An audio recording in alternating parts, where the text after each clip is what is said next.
Welcome to the party. I'm not here right now, but I want you to listen very carefully.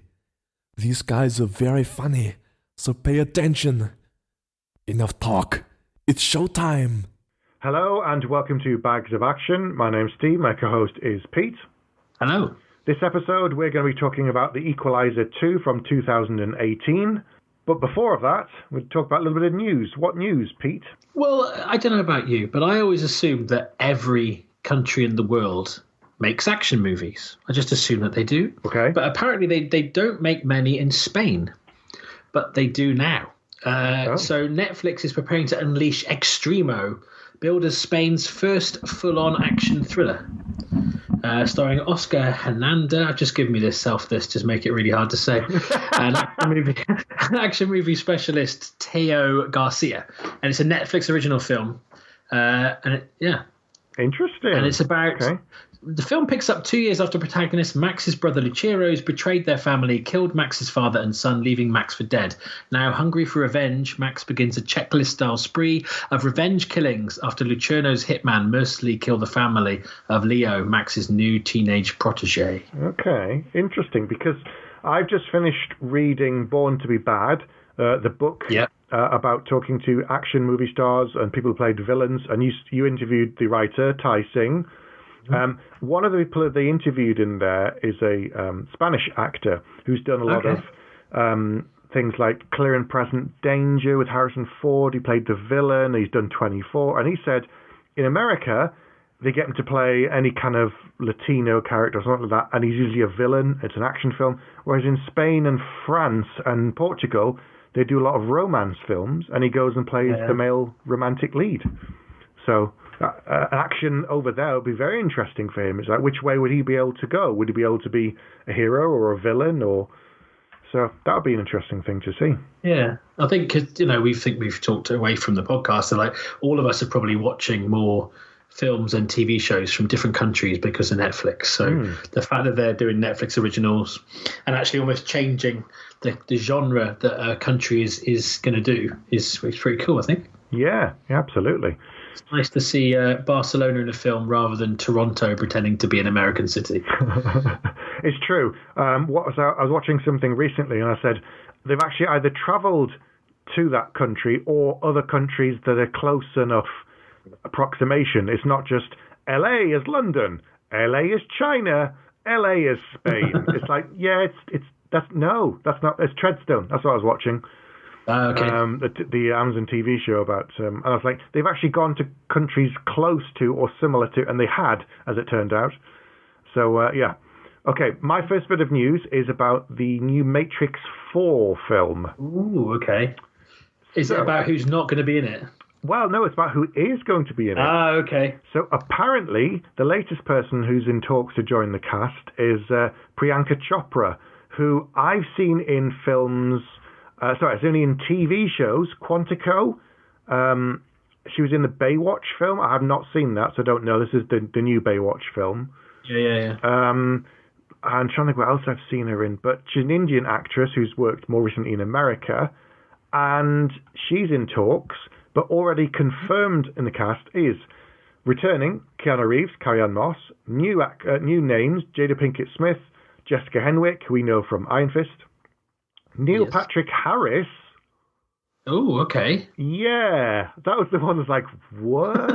I really like him, but yeah, okay. Exactly. So I read an interview with Hugo Weaving last week because he's not coming back because he's doing a play. Yes. But I didn't realise the reason he wasn't in the last Avengers film, they offered him, I think, a quarter of what he got paid to be in the first Captain America film. Yes. That's right. To be in the 2 Avengers movies. Mm-hmm. And he was like, nah, you're all right. You're all right. I'm busy, thanks. That's all right. Yeah. So the story for the Matrix 4 is under wraps, obviously, very tightly controlled. But they're going to start shooting in San Francisco very soon, ahead of a May 21st released 2021. The same day as John Wick 4, I believe. The same day? Yes, they're releasing them on the same day. And I'll be a sucker. I'll probably go and see them back to back. There's a Keanu fest, a Keanu overload. We should have a Bags of Action Keanu Fest on that date. We should. Arrange a special screening. People turn up. Yeah, it'd be good. Let's do that. Anyway, I'm sure you can make that happen. Absolutely, of course I can. What other news have you got? So we both love Karate Kid, and they've done a rebooted film, of course, with Jaden Smith and Jackie Chan that should have been called the Kung Fu Kid, but I thought was very good. We both love the TV series Cobra Kai, which has followed on from the original. Yeah. But where is there left to go with the Karate Kid franchise? You guessed it. Karate Kid, the musical, is being developed for Broadway. No. Yes. Oh, God. Why? I don't know. So with the original writer, I've been attached, but with, I don't know, song and dance routines. Wax off, wax on, wax off, wax on, wax off. I don't know. It's, yes. Who knows? Who knows? I just rather have more Cobra Kai if it's all right with you. Well, apparently Cobra Kai Series 3 is coming back, I think it's in March or April. Really? And this time they're releasing it on YouTube free with ads. Okay, I think they've realised that's fine. Nobody's going to subscribe to YouTube Premium. I've only subscribed to it twice, once for Series 1 and once for Series 2. Yep. So, yeah, I think they've realised. And they released the second series free about 6 months later, and I think it got much bigger viewing figures. Shock horror. Mm-hmm. So, yeah, I think they've realised that, yeah. But, yeah, I think it's that soon. I believe so. Wow. Okay. Well, speaking of the film we're about to talk to, and also where can you go with franchises, here's a bit of news that nobody wanted, and I don't think you will like, but I will share it with you anyway. Thanks. So, CBS has officially ordered to pilot the reimagining of the classic 1980s CBS TV series, The Equalizer, with Queen Latifah attached to star and produce. Oh. Okay. So, despite the 4-season TV series with Edward Woodward during the 80s, the 2 films starring Denzel Washington as McCall in 2014 and 2018, now it's going to be Queen Latifah in the role for TV. Roberta McCall. I don't know. Who knows? Well, okay.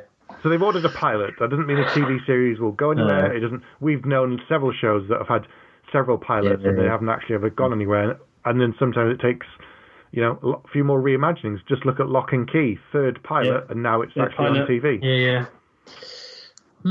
Okay, well, wait and see, I guess. Yeah, unless there's some connective tissue to the original, why go so far from it? Or to this, or to the movies, maybe. Yeah, why do it? Why not have something there? But I don't know. I don't know if we'll ever get to see the pilot or we'll ever get to series. It's a wait and see one, but yeah, okay. But there you go. Interesting is all I'm going to say. Right, let's crack on. So this episode we're talking about Equalizer 2.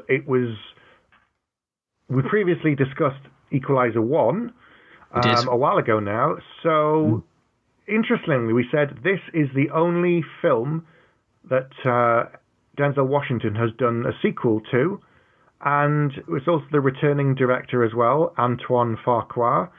And the same writer, I believe, Richard Wenk. Richard Wenk as well. So, an interesting film, the fact that he came back, so there's something there, and it was 4 years, I didn't realize that long, 4 years after the other one. So what were your first thoughts on having him come back before you actually saw it? I was excited, definitely, because we both liked the first one a lot. Absolutely, yes. I liked it enough I bought it for my dad for Christmas, and then he liked it too. So, yeah, I really enjoyed it. Was really interested to see where they would go with the second movie. And they added Pedro Pascal to this, which was interesting. Mm-hmm. So, no, I was like, yeah, exactly. It's the same, because quite often, it's like the second Sicario film. It's like they make a second one, but one of the actors has gone or the director's changed. It's not quite the same. I thought if they've all come back together, then they must have a story that they want to tell. Like you say, for Denzel to do a sequel, that could be part of just the time we're in where everything's a franchise. But at the same time, if he's never done one before, then so no, I was very excited. I was very much looking forward to this. Yeah, me too. As you say, for all those reasons. And I think there was more stories to tell because obviously the property is based on a TV show that was very episodic, but it never really built in the same way that TV does now because that wasn't a feature of television back when it was on. So I thought with the film, there's places to go and they could perhaps have a thread running through it in the background, which they do to a small degree, continuing this from the previous one, but not massively. And there was quite an episodic feeling to this film because there's quite a few vignettes which relates to the TV series as well. Yeah, very much so. And I guess it's a bit like in John Wick in a way, the first John Wick film is just a guy being drawn back into a life he's left. And then the second film, it's about this whole world that he used to be in, which is all very kind of stylized and over the top. So in a way, this is a little bit like that because in the first film, he's a guy working in, I don't know, Home Depot or B&Q or whatever, and then you suddenly realize that there's more to him. But I guess in this one, he's drawn a little bit into the world he used to be in, but it's not in a over-the-top stylized way. It doesn't have that big tonal shift between film 1 and 2. No. It's just a slightly bigger world, and you get to see a little bit more of what he's capable of. Yeah. So, initial thoughts then? What did you feel about this one? I really liked most of it. That's what I'm going to say. Okay. This is interesting because we both have no idea what the other one is thinking right now. Exactly. I don't want to jump straight to the end it builds really well. Like it starts off on a train going to Turkey. He's kind of undercover. And I really like the fact that he's off doing these little missions that are basically helping people. He is the Equalizer after all, and that's what he's doing. Odds against you. And it's a little bit different here, I think, because he's not been hired from his newspaper ad, even though I think, did the first film end with him placing the ad? I can't remember. It did. He placed it on, I think it was even on the internet. He put it on on the internet? Craigslist? On a postboard somewhere that said, it said the original text, odds against you, need help, call Equalizer. But with this, it feels, which I actually preferred in a way. It's like more of a Robin Hood type thing. He's like, he knows people need help, but then just kind of secretly does it. Or it felt like that was what he was doing. I didn't get the feeling that he was hired to do this job in Turkey. It just felt like the woman he used to buy books from had maybe told him her daughter had gone. Yeah. And off he'd gone to do it. And he's just like, I thought that was an interesting shift. But he's he's relocated to Boston, isn't he? He's a Lyft driver. We don't have Lyft in the UK, but it's another Uber type thing, isn't it? Yeah.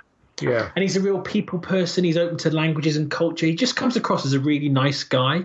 I was saying to my wife when I was watching it at the end, I said, it's good, isn't it? I said, on one hand, he's really nice and he's kind of lovely to all these people. On the other hand, he's a ruthless killer. And she goes, I said, he's got this real good sense of balance. And she went, that's because he's the Equalizer. Nice. Which makes sense. Good pun. Yeah. This film, for me, is a very different animal to the first. Yeah. In some ways, it felt... If they'd done the same thing again, this film would have been boring. It would have been Iron Man 2. Because it's quite a distinct shift, and it's a very different film 70% of the way, for me, it was Iron Man 3. Some people are instantly not going to like it because they'll be like, oh, God, it's so slow and there's all this talking. Where's he get to the shooting? Where's the killing? Where's the chopping up? And there are some moments of that. But unless you care about the characters, if it was just another film of him snapping arms and stuff for 90 minutes, I would have been bored. So I'm glad there was a change in direction. I think as well that maybe that's why you came back to it, because this is a fully rounded character. Yes. Which you don't always get in action movies. You get a sense of who he is. He's a father figure for various people. He's also like a surrogate son to people. He's using his Lyft driver job to be a real people person. He obviously really cares about everybody around him. He's still got his kind of OCD and his timing thing with his watch, which I'd forgotten. Yep. But when he does need to throw down, he throws down, and it's all close up kind of fighting stuff, and he's terrifying in those. But for brief moments, and I love that. It's not like Jason Statham kind of wading in and whatever. It is literally a man who you would pretty much walk past on the street, and then you do something wrong, and he breaks your arm. And then he goes back to being what he was like before.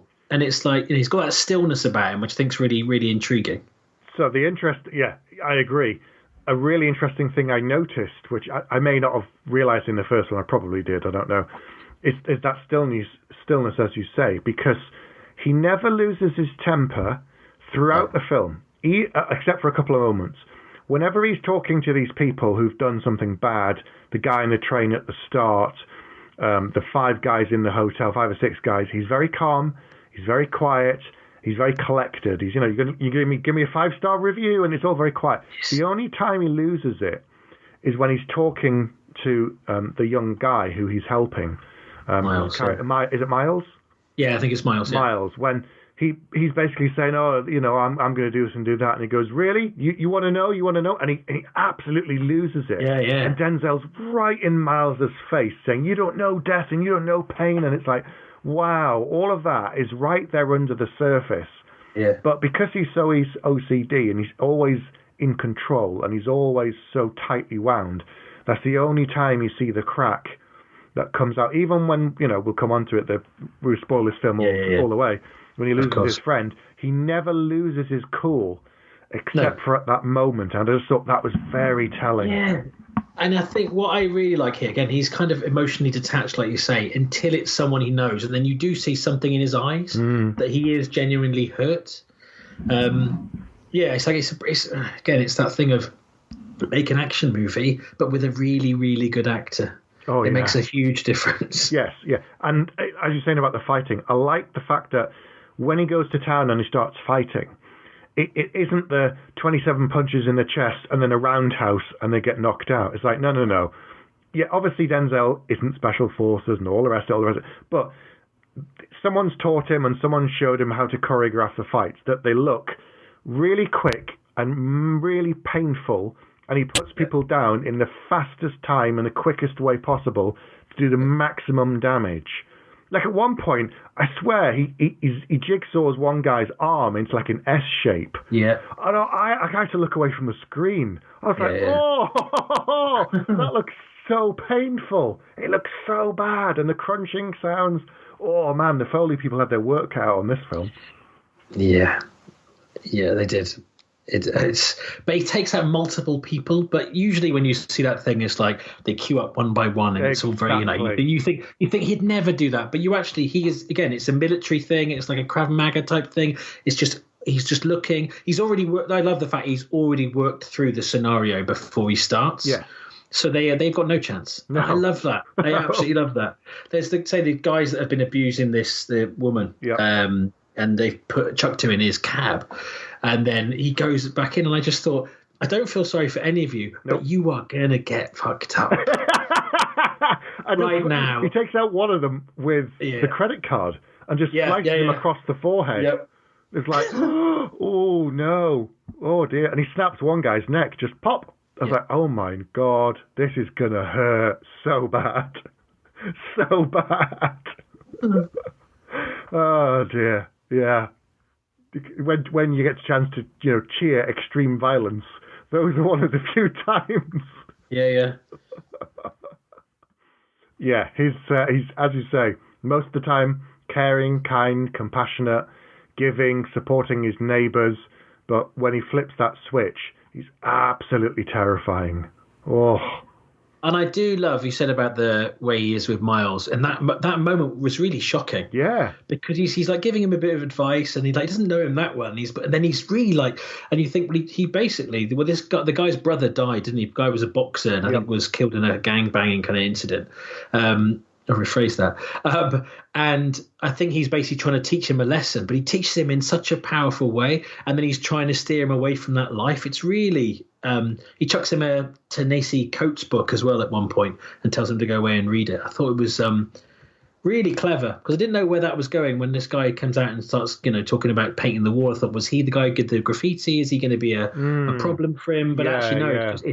It was really, really well done. Yeah, I know.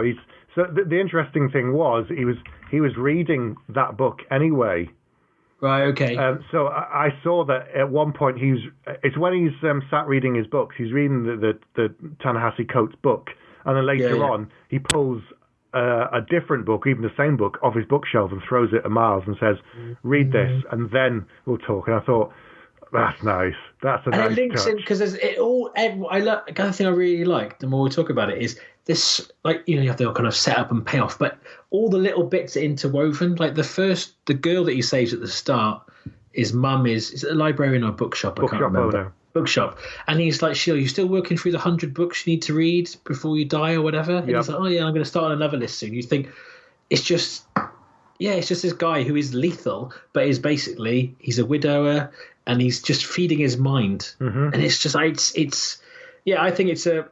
I was a massive fan of the TV series, but I wasn't particularly old enough to have been watching it. But hey, but I really like this, and I think I like the character even more in the second one, because in the first one it's very much who is he, and then you get the whole kind of end sequence, which is basically just him wreaking havoc. Yeah. But here we know what he's capable of, so they've had to use it in other ways. I thought they got the balance of, like, 1 minute he is killing people and the next minute he's reading a book. Yeah. I thought they got it really well, because you really care about him and you care about the people around him because he does. Yeah. He's helping that old guy trying to retrieve a painting of his sister from... he's obviously a Jew who survived the concentration camps, and he's trying to get this painting that was taken off him by the Germans and prove that he's the owner, because it's the only thing he's got left apart from one faded photo of his sister. And he keeps taking him from the old people's home to court, to photocopy shop, to print papers, to take him back to court to try and help him do that. He's got the young lad, Miles... he's painting the walls for his neighbour who's got her garden, and it's just all these little kind of vignettes whilst he's also driving around, and you hear conversations that he hears in the back seat of various people, and it's snippets of their life, which I thought was quite nice. And he looks really happy in those moments, because he is this kind of calm, quiet kind of guy, and you think, oh, is he? And obviously, say he is still suffering from grief, but you just see he's almost kind of gone, right, how do I need to live my life to be happy? Okay, I'm in this community, I'm going to help people, and I'm going to basically just let their osmosis almost get their life stories and stuff and help that. And this is all stuff I didn't think about at the time. I'm just like, well, this is a cool film and he's breaking people's arms. But that's the wonderful thing about going back over it. You just start to notice the real kind of the subtleties. I think. Yeah, absolutely. And then I think it's around this point that we get someone returning from the first movie. I think the first time we see Melissa Leo's character and her husband, Bill Pullman. Yes. As well. Yes, from his old days. And she knows that he's still going out and doing things and helping people, because she says, I like it. Doesn't she say something like, I like this Robin Hood stuff that you're doing? Yeah, that's right. And he's calling in the odd favour, like when he needs a bit of information or something, he sends it to her, and she goes and finds out for him and passes information back. But she's the only one, and obviously her husband, that know he's still alive. Yeah. Everybody else from his old life, that's right, believes he's dead because he apparently died in an explosion. That's right. And I kind of, with a lot of these films, it's like, are you back in the company or are you completely out? But I like the fact he's found this balance of being kind of like, well, I want to still do this stuff and I've still got my contacts and they're still my friends. Yeah. But I also have got this quieter life. It's kind of a really, obviously none of this can last, but it is, it's really well set up. And I think we got to get a sense of the relationship between him and her husband in the first film quite a lot. Yeah. So it was kind of good to see them back, and you straight away kind of remember those relationships. Yes. And unfortunately, of course, she is attacked and murdered in a hotel. Yeah. I thought that would send him into a rage. Yeah, I did too. But it didn't. It didn't nearly as much as the bit with Miles, which was quite surprising. No, it just he collected himself and just he knew what he was going to do. He knew exactly what he was going to do, and everyone and anyone responsible for that was going to die. But yeah, it comes back to that kind of calmness and thing that he does. What I really liked, so there's these kind of people. The actual villain side of the story is a little bit unclear, I thought, but there's kind of these contractors, and they've killed a couple in Brussels that she's gone to try and investigate. And then when she's there with her new partner, who's played by Pedro Pascal, she's basically attacked by robbers, in inverted commas, in the lift elevator, and then ends up back in a room. No, I really like in a room. It's as she's going in the door. They burst in the hotel room. But they were in the lift with her. They were, yes. Yeah. Yes, and they were just two gangbangers. But I like the fact that she fights like McCall. Yeah, she's got like people taking people out with her legs down low, and she's an older lady. She's hitting them with things, she's stabbing them, and I love the fact that their fighting style is blatantly from the same training. I thought that was really clever, and then they didn't make her just helpless. They basically thought, well, yes, okay, she's not in a field role anymore, but she has been. You don't unlearn that stuff. No. She picks up things and stabs them, and at first it just seems like it was a robbery gone bad, except that they were shouting, "Where's the money?" And at first I thought, what's going on? Why are they saying that? And she's saying, "What money? There is no money." And then you see them partying later on and getting very drunk and just having a great time until someone blows them up. Yep. Which was interesting and unexpected. Yes, and then you think, oh, okay, what's this? Because it did feel like, okay, she's gone to investigate this thing, and then she just happens to have been attacked, and you think something's wrong. And I did start to smell a rat in where it ended up going. I did kind of see coming a little bit, but so the person she's with, we didn't know. I don't think he was mentioned in the first film. Was Dave, who was his partner back in the day for 7 years, and who thought he was dead.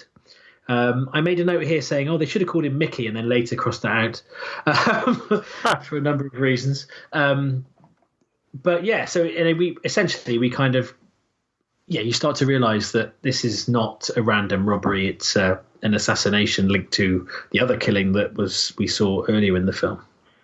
Yes, so his former colleagues have become a hit squad for hire. Yeah. Which was surprising. Yeah, this was the bit. I mean, as soon as Pedro Pascal walked on screen, I thought it doesn't look different without a beard. And then I thought, or without a helmet, I'd imagine. Yeah. And then I thought, okay, we don't know him. He's a reasonable named actor. He seems to have quite a big part. One of two things. He's either going to completely and utterly save the day, but it's called The Equalizer. It's kind of about one guy. Okay, he's Dodge. And that was my thought process as soon as you saw him. So then I was looking for what he was going to do wrong. Yeah. So when Robert goes to see him at his house, I thought, he's there with his kids, which I guess is deliberate. It's like it's a little bit of bait and switch. He's there with his kids. He can't be that bad. And then, oh shit, he is. Okay, yeah, I was right. I was right. He's a wrong un. There's no real. I did find, for me, this is where the film started to wobble a bit and lose its way, because it had been so crisp and so tight, and then you're like, why are you doing it? Well, it's the name on a piece of paper. And it's I don't know. There didn't feel like enough of a justification for why the work has dried up. But then it just. What did you think?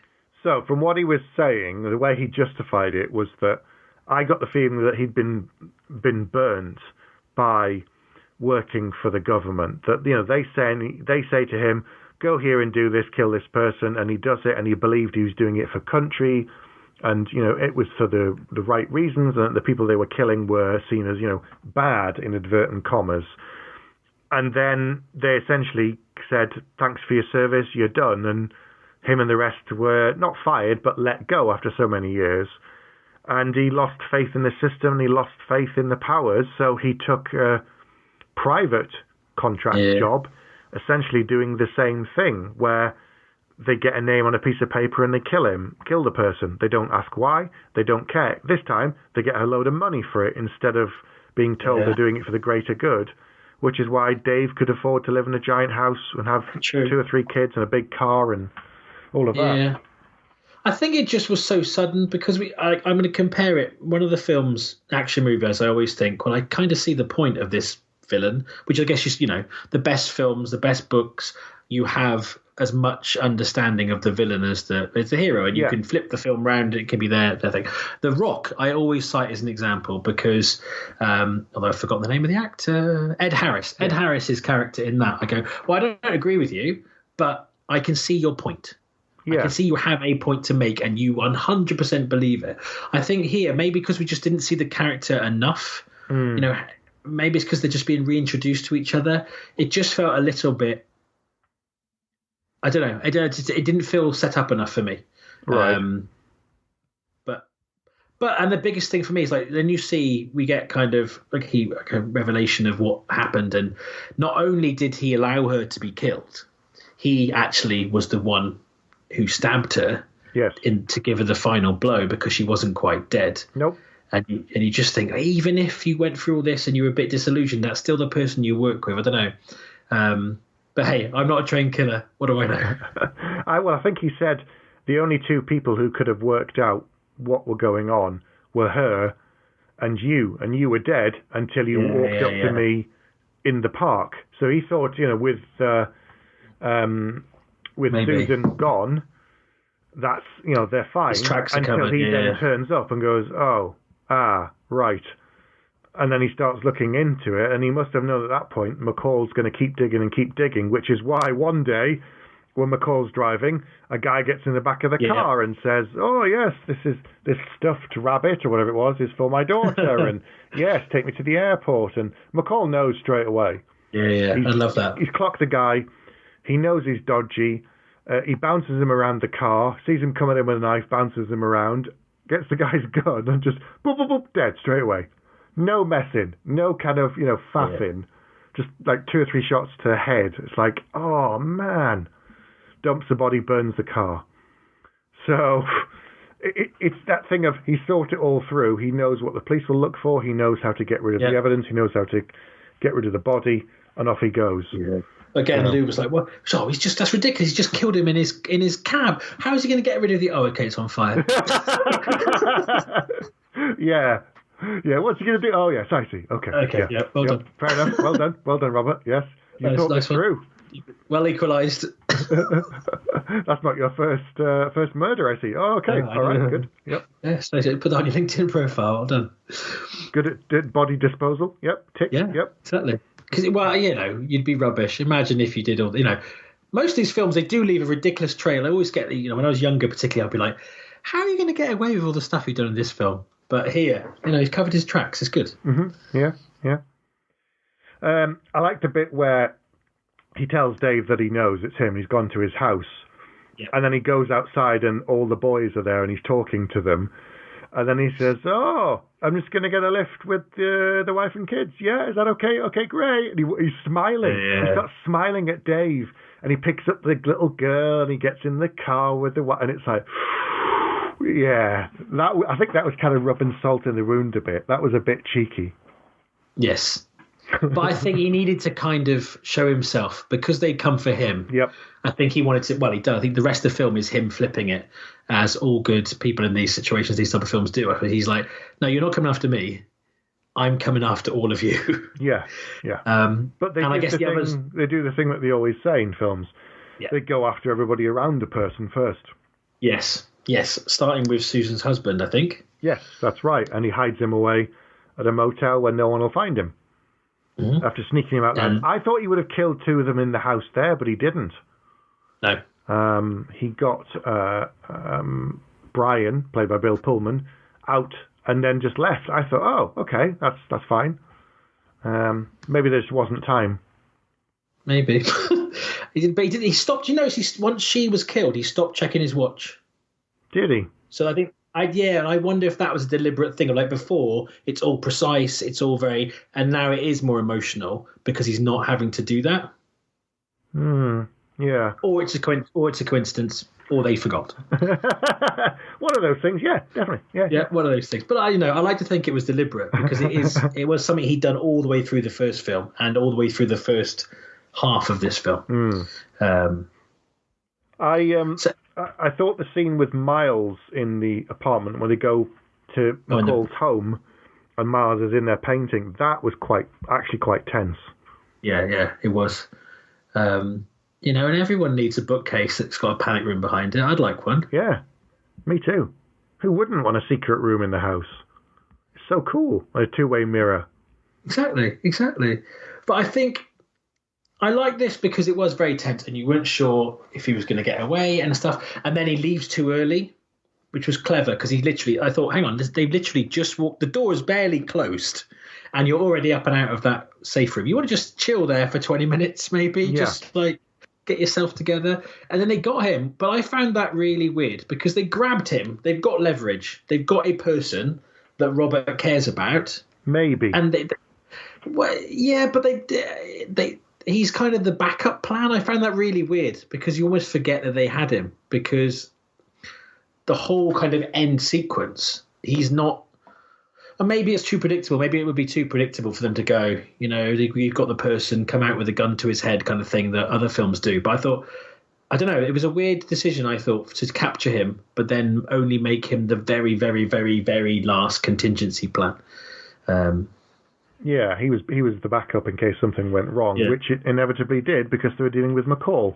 And he says to McCall, "What did you teach me? Always have a contingency plan." Yeah, and the contingency is, if this isn't working, we'll kill the boy unless you come out. No, valid point. Valid point. He says, "I don't know if you care about this guy or not, but you know, I'm going to put a bullet in the middle of the car and in the boot, and he's in the trunk." So, go on.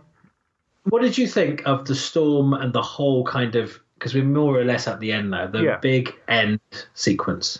So it was an interesting place to have a fight and a shootout and all the rest of it. I've not seen that done before.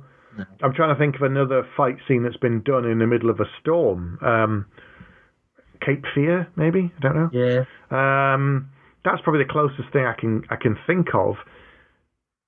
It was a bit weird because he told them where he was going, so obviously Dave would know where to find him. Yeah, which is back to his old town, wasn't it, where him and his wife lived and where his wife died, I think? Yeah, but I got the impression that he'd only just arrived because he drives over the bridge, reverses the car into the place, and then gets out.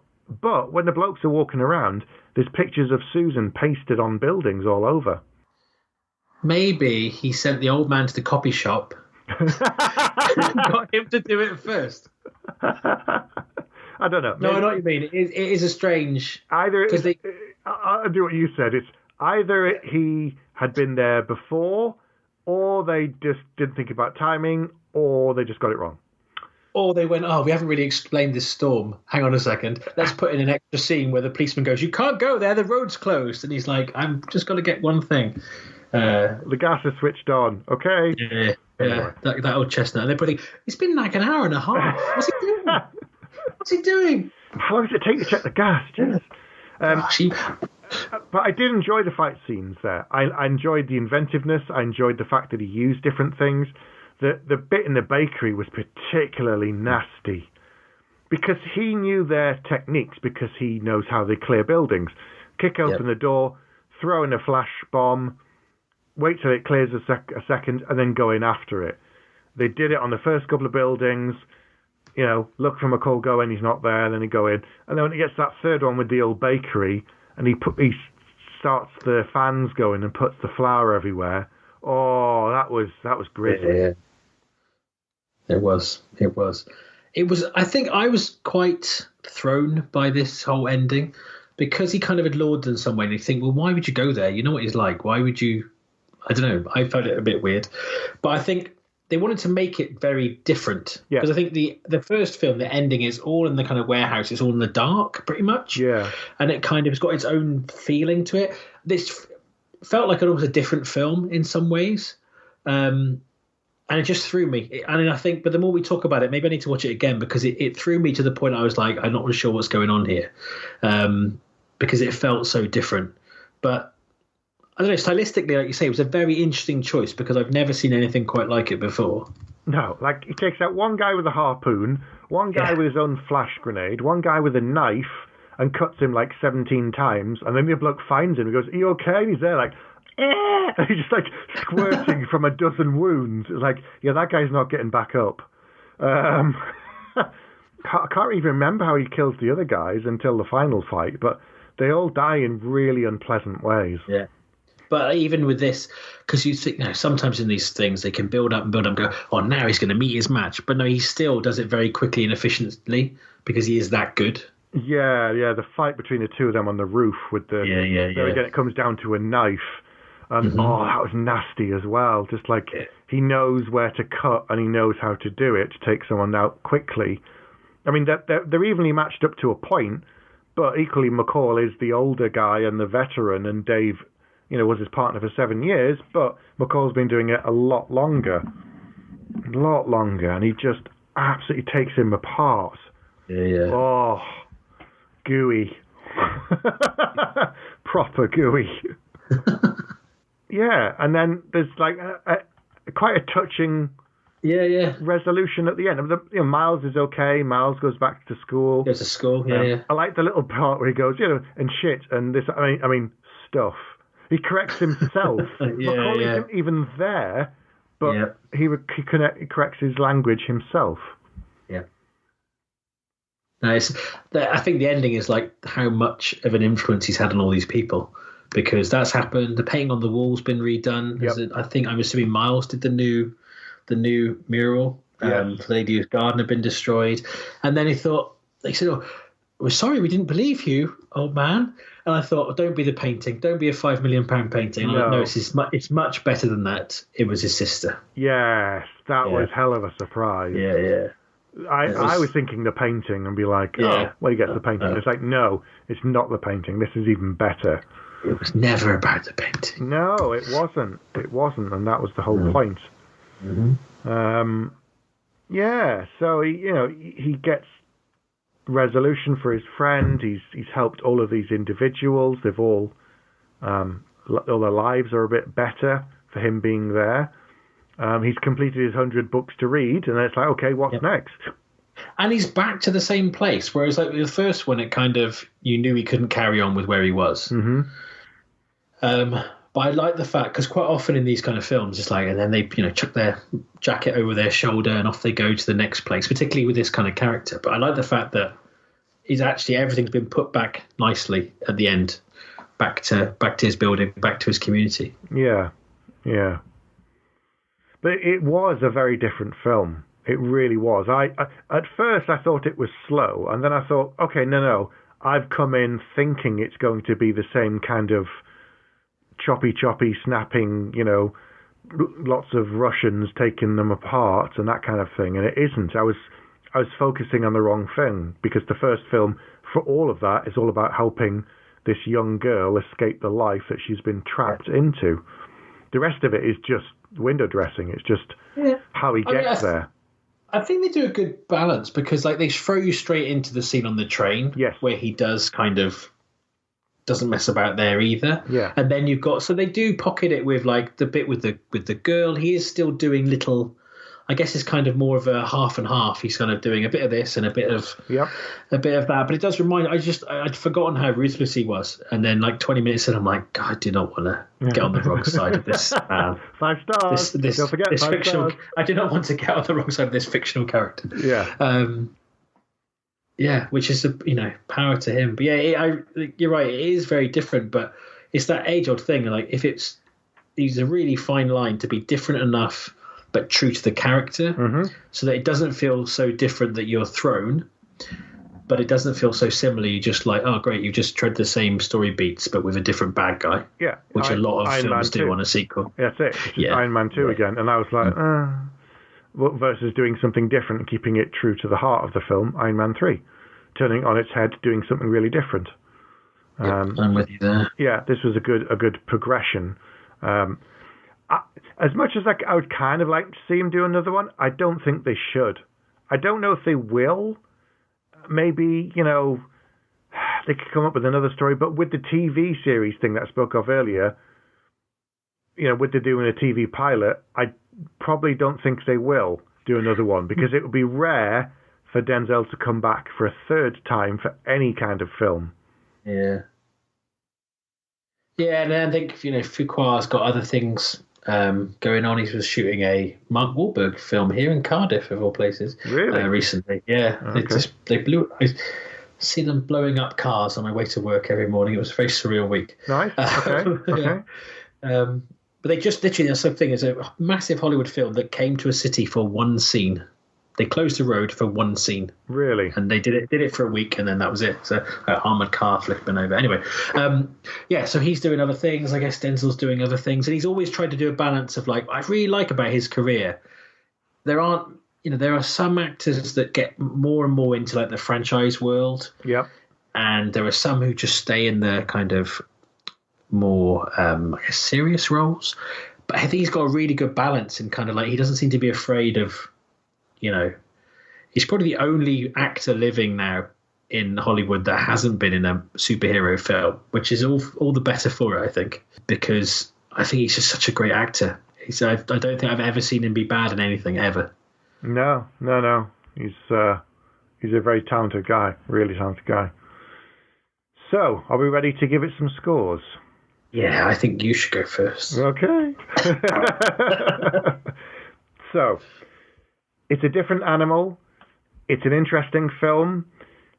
It has connective tissue to the original TV series in the kind of episodic feeling of the film because he helps a number of people. That's the core principle of the character from the TV series, beyond the character's name of McCall being the same. There's some connections. I almost wish, because we know that his character, his friend's called Susan, I almost wish she was called Control, because that would have made it, a little bit extra juice to go back to the original. But we'll see. But for the TV version, the new version, we'll see what they do with it. But there was a more of a balance. So I think you're right. I think this was kind of 50-50. The TV series was probably 80-20. 80% of it or more was all about helping people. 20% or less was about the other stuff that was in the past, that was behind him. Whereas this film is all about, he's moved on from it. However, he can't really leave that world, and it catches up with him and he gets involved with it again. So it is a bit of a move from McCall from the TV series, but it was fine because it was still loyal to the source material. I like that it was something different. I like that it wasn't the same thing as you had in the first film. I don't even know what score we gave the first one. I think we may have given it a 5 bag. It was certainly a 4 or a 5, I think, from both of us. Yeah, I did really enjoy it. So I'm going to give it a 4. I think it's really, really good film. It's worth your time. If you like the first one and like Denzel Washington as an actor, I'd recommend watching it. Okay. Well, I would agree with all of that. Mm-hmm. It's interesting. I suddenly realised I forgot, as a kid watching Equalizer, I loved the show. I thought Edward Wood was great. I loved McCall, but I was also a little bit frightened of him. There's that kind of father figure kind of way he had about him. You kind of respected him, but you kind of were a bit frightened of him, even though he was a nice guy and helping people. Yep. And I'd forgotten that. And in the first film, I didn't really get that sense. At one point in this, I think particularly when you said about when he went up to Miles with a gun in his face, and then later, a couple of moments, you'd think, this man, I'm really quite frightened of him, but I really like him. And I thought, oh gosh, that is really, really true to the original character. And in a way, like, he's a bit of a father figure to people. And McCall was a father figure to Mickey in the TV show. So in a way, I think this second film is a lot closer to the TV show than the first one was. The first one was so much about setup, whereas this is much more comfortable in what it is. Now, I'm going to change my score from what I had down, because the more we've talked about it, the more I realised I had it down as a 4, and I put it down to a 3 because of the ending, because I really struggled with the whole storm thing, and it felt like it came out of nowhere, and it felt so different from the rest of the film that I thought, right, so 4 was going to go down to a 3. But as we talked about it, it's like, well, do you know what? Up to that point, it might well have been a 5 because I was absolutely loving it. So, And you've kind of justified some of the things that I didn't quite get. Right. So, I can't give it a 3. That would be a massive disrespect to this film and a massive over-respect to other films I've given a 3 to. And there are no half bags, which have been drummed into me over the last many years. Mm-hmm. So I'm going to give it 4 bags as well. And I think I'm going to have to watch it again. I watched the first one a couple of times, so I might have to do the same here. Yeah. I bought this one, so I'm going to definitely one that I'll rewatch because it's fun to see the character progress. So, have you seen Equalizer 2? If so, get in touch and let us know. Have you seen the original TV series? What do you think of that? What do you think about the news that they're doing this new pilot version of a TV show coming up, a reboot or a refresh, as it were? Get in touch with us in usual ways. You can email us. You can join the Facebook group and talk to us about this episode and all of the other episodes. Don't forget, we release weekly episodes on our YouTube channel as well, 5-minute reviews. Like and subscribe. Yeah, like and subscribe, as Pete says. And, get in touch with and join in the fun. All right, Pete, wrap us up. Thank you for listening, if indeed you still are. Good night. Good night. You have been listening to Bags of Action. No bullshit. You'd better stick around for the next episode, because if you're lying, I'll be back.